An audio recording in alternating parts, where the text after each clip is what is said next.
அமைச்சர் அறநிலையத்துறை அமைச்சர் இருக்கல ரமேஷ், அவர் நம்பி ஓட்டு போட்டுங்க. 100 கோடி ரூபாய் சொத்தை 2 கோடி ரூபாய் அவங்க சொந்தக்காரர் பதிவு பண்ணிட்டாங்க. கேஸ் போட்டு அறநிலையத்துறைய எப்படியே ரமேஷ் அமைச்சராக இருக்கிறவரு அவரே வந்து அவர் சொந்தக்காரர் வச்சு இடத்த அபகரிப்பு பண்ணிட்டு அவர் துறையை வச்சு கேஸ் போட்டு நடவடிக்கை எடுக்குது. ஆனால் கேட்கிறவன் கேன பையனா இருந்தா எதுலேயும் ஏதோ வழி இருந்தான் அந்த மாதிரி இருக்குது இவங்க சொல்றது. இல்லாத பேங்க்ல ஒரு செக் அப்படி போட்டு அவசர அவசரமா வந்து பதிவு பண்ணியிருக்காங்க. இது முதல் விஷயம் ரிச்சர்ட் கேட்காது ஜஸ்டின் பண்ணி யார் அப்படின்னு பார்த்தா அந்த ஏற்கனவே குற்றவாளி. இதே மாதிரி 3 இடத்துல தவறா பத்திரம் பதிவு பண்ணி இந்த மோசடி பண்ணி அவங்க ஜாமீன் வரைக்கும் வந்துட்டான். திரும்பி போல ஜாமீன்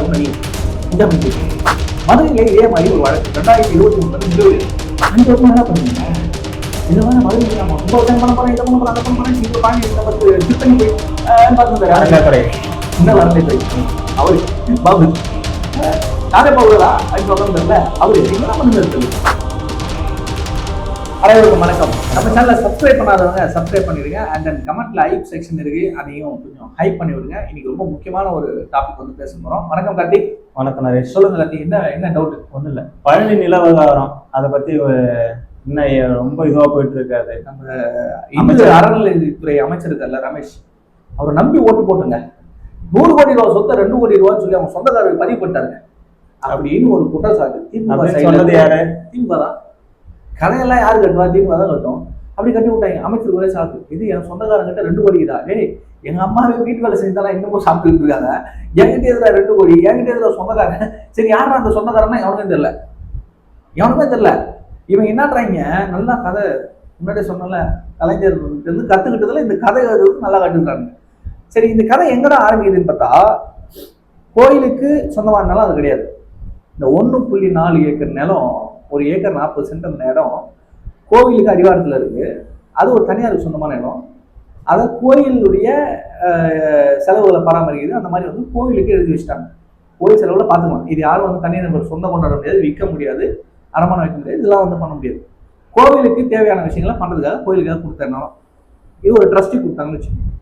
அப்படி கொடுத்த ஒரு நிலத்தை 2 பேர் சேர்ந்து ரொம்ப வருஷமா பிளான் பண்றாங்க. இது நேற்றே நடந்து இன்னைக்கு முடிச்சிடல, ரொம்ப வருஷமா பிளான் பண்றது. டிஎம்கே ஆட்சி தான் பிளான் பண்ணிட்டு இருக்காங்க.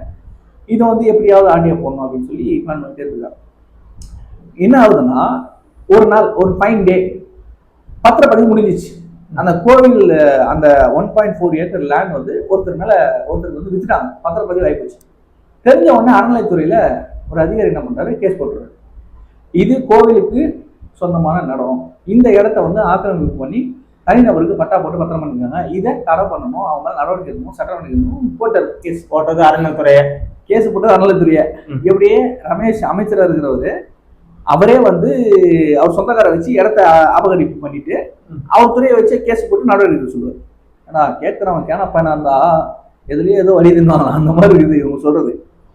இதுக்கு என்னென்ன கதை கட்டினாங்க தெரியுங்களா? 100 கோடி ரூபாய் வேல்யூ ஆன சொத்தை 2 கோடி ரூபாய் அபகரிக்கிறதுக்காக அங்க இருந்த ரெஜிஸ்டாரை லீவ்ல போக சொல்லி எங்கேயோ இந்த சப் ரெஜிஸ்டாரு அவரை கூட்டம் இங்க போட்டு இங்க பண்ணிருக்காங்களாம். இங்க என்ன நடந்திருக்குன்னு நான் தெளிவா சொல்றேன். இந்த கோயில தான் இன்னைக்கு நேரத்தில் இல்லை, ரொம்ப வருஷமா வந்து ட்ரை பண்ணிட்டே இருக்காங்க. இந்த மாதிரி தமிழ்நாடு முழுக்க பல இடங்கள் இருக்கு. இந்த சப் ரெஜிஸ்டர்ஸ் எல்லாம் கையில போட்டுருக்கு. அங்க லோக்கல் இருக்கக்கூடிய real estate mafias, political mafias, இவங்கெல்லாம் என்ன பண்ணுவாங்கன்னா, இந்த இடம் ரொம்ப நாளாக காலியா இருக்கு, ரெஜிஸ்டர்ஸ் கிட்ட இந்த சர்வே நம்பர் கொடுத்து யார் பேர் இருக்குது, யார் ஓனரு, விற்பாங்களா மாட்டாங்களா, இல்லை அவங்க இருக்கிறானா செத்துறானா, இல்லை வெளிநாட்டில் இருக்கிறானா உள்ளூர்ல இருக்கிறானா, இல்லை வெளியூர்ல என்ன இருக்கானா, அவனுக்கு எப்படி இந்த சொத்து வச்சு இந்த வில்லங்கள்லாம் செக் பண்ணி வச்சுக்கோங்க. கோவில் நிலம், இந்த கேப்பாராட்டு கிடக்கிற நிலம், புறம்போக்கு நிலம், இதெல்லாம் வந்து இந்த மாதிரி ஆக்கிரமிப்பு பண்ணுறது. என்ன பண்ணுவாங்கன்னா, ஏதாவது ஒரு கேப் கிடைக்கும் போது டக்குன்னு ரெஜிஸ்டர் பண்ணி ஒரு 4-5 கையை மாற்றி விட்டுருவாங்க. ஒரு 10-15 பத்திரம் ஆனவொடனே இவ்வளவு பத்திரம் ஆயிடும். யார் வெரிஃபை பண்றது? உட்காந்து அவ்வளவு பத்திரம்லாம் வெரிஃபை, சரிப்பா இவ்வளவு இதா, சரி இவ்வளவு பேருக்கு மாறி வருது, உண்மையிலேயே அவங்க தான் இருக்கும்னு சொல்லி ரெஜிஸ்டர் வந்து அடுத்தடுத்து ரெஜிஸ்ட்ரேஷன் பண்ணி காசை பார்த்துட்டு போயிடுவாங்க. இந்த மாதிரி இதை ட்ரை பண்ணும்போது 8 முறை இந்த இடம் கோயிலுக்கு சொந்தமான இடம், இந்த இடத்த பத்திரப்பதிவு யாருக்கும் தனிப்பட்ட முறையில் பண்ணக்கூடாதுன்னு சொல்லி ஒரு அதிகாரி சொல்றாங்க. 8 முறை புகார் கடிதம் எழுதியிருக்காரு துறைக்கு. அந்த புகார் கடிதமும் என்கிட்ட இருக்கு. அவருக்கு டிபார்ட்மெண்ட்ல ஒரு சீனியாரிட்டி பிரகாரம் ப்ரொமோஷன் உள்ள அந்த மாதிரி ப்ரொமோஷன் வந்து அவருக்கு வந்து மாற்றலாகி போயிட்டார். அவர் போனது ஒரு கேப். ஒரு நாள் அந்த சார்பதிவு நிலையத்துடைய சார் பதிவாளர் வந்து லீவ்ல போறாரு. அந்த ஒரு நாளைக்கு அவசரமா கொடைக்கானல் வந்து ஜஸ்டின் மணிகண்டான ஒருத்தர் ஒரு கிறிஸ்டியனை கூப்பிட்டு வந்து இங்க சப் ரெஜிஸ்டரா போட்டு சப் ரெஜிஸ்டாரை வச்சு அவசரமா பத்திரம் ரெடி பண்ணி முடிச்சிட்டாங்க பத்திர பதிவை. இதுல கொடுமை என்னன்னா, அந்த பத்திரத்துல என்ன இருக்கும்னா, நிலத்தோட அளவு இருக்கும், யார் வாங்குறா யார் விற்கிறா அந்த டீட்டெயில்ஸ்லாம் இருக்கும், தெற்குல என்ன இருக்கு வடக்குல என்ன இருக்கு இந்த அடையாளம்லாம் இருக்கும். அது போக இந்த வாங்குறதுக்காக நீங்க ஒரு டிரான்சாக்ஷன் பண்ணிருப்பீங்களா, அது கேஷா இருக்கக்கூடாது, செக்கா இருக்கும், இல்லைன்னா ஆன்லைன் டிரான்சாக்ஷன் டிடியா இருக்கும், அந்த மாதிரி இருக்கும். இவன் செக்குன்னு போட்டு ஒரு செக் நம்பரை போட்டு பேங்க் நம்பரே பேங்க் பேரே இல்லை, பேங்க் இல்லாத பேங்க்ல ஒரு செக்கு அப்படி போட்டு இது அவசர அவசரமா வந்து பதிவு பண்ணியிருக்காங்க. இது முதல் விஷயம். இந்த செக்கே ஃப்ராட். ஒரு ஃப்ராட் செக், டிரான்சாக்ஷன் ஆகாத செக்கை வச்சு ஒரு பத்திரத்தை பதிவு பண்ணியிருக்கான். இதுவே செல்லாது ஃபர்ஸ்ட். ரெண்டாவது விஷயம், இந்த பதிவு பண்ணிட்டு அவர் தப்பிச்சிட்டாரு. ஜஸ்டின் மணிகண்டன் யாரா அப்படின்னு பார்த்தா அந்த ஏற்கனவே குற்றவாளி. இதே மாதிரி 3 இடத்துல தவறா பத்திரப்பதிவு பண்ணி இந்த மாதிரி மோசடி பண்ணி அவர் மேல ஜாமீன் வாங்கிட்டு வந்திருக்கான். செந்தில் பாலாஜி கேங்கா இருக்கும்னு நினைக்கிறேன். முன்ஜாமீன் கூப்பிட்டு ஜாமீன் வாங்கிட்டு வெளியே சுத்திக்கிட்டு இருக்கு. அவனை கூப்பிட்டு வந்து வாண்டா இங்க பண்ணிட்டு திரும்ப போய் அதே இடத்துல வந்துடலாம். இப்ப அவனே கைது பண்ணி உள்ள போட்டாச்சு, வித்தவனே கைது பண்ணி உள்ள போட்டாச்சு, வாங்கினவனே கைது பண்ணி உள்ள போட்டாச்சு, எல்லாத்தையும் உள்ள போட்டாச்சு. இப்போ என்னன்றாங்க, ரமேஷ் தான் எல்லாத்தையும் தரன்றாங்க. சரி, ஓகே. மதுரையிலே இதே மாதிரி ஒரு வழக்கு 2023 நிலுவையில் இருக்கு. இதே மாதிரி ஆக்கிரமிப்பு பண்ணி இதே மாதிரி வந்து லிட்டிகேஷனுக்கு உண்டாகி கோவில் நிர்வாகம் கம்ப்ளைண்ட் கொடுத்து கேஸ் போட்டு அந்த கேஸ் அப்படியே நிக்குது. ஒருத்த மேல நடவடிக்கை இருக்குல்ல. ரமேஷ் என்ன பண்ணல, இந்த பிரச்சனை இங்க மட்டும் நடக்கல, தமிழ்நாடு மட்டும் நடக்குது. ஏழு டேட்டா தமிழ்நாடு மட்டும் இருக்கக்கூடிய கோவில் நிலங்களை இந்த மாதிரி பிரச்சனைக்கு வழக்காகி இருக்கக்கூடிய கேஸ் மட்டும் முதல்ல எடுக்கும். அப்புறம் மற்றதெல்லாம் தேடி கண்டுபிடிச்சிக்கலாம். அதை எடுத்தோடனே மதுரையில பார்த்தா இது ரொம்ப நாளா பெண்டிங். 5 வருஷமா என்ன பண்ணிருந்தீங்க? இதுல வேற மதுரைக்கு நாம கும்பாபிஷேகம் பண்ண போறேன், இதை பண்ண போறேன், அதை பண்ண போறேன், இன்னைக்கு கூட பழனி நம்ம திருத்தணி போயிட்டு பார்த்துருந்தாரு முன்னாள் அறநிலையத்துறை அவரு பாபு. நானே பாபுடா அப்படின்னு உட்காந்துல அவரு என்னதான் பண்ணிருந்தாரு தெரியல. இப்போ அந்த வழக்குல 19 பேர் கைது பண்ணிருக்காரு. இது துறை சார்ந்து எடுக்கப்பட்ட நடவடிக்கை. ஆட்சின்னா இப்படி இருக்கணும்.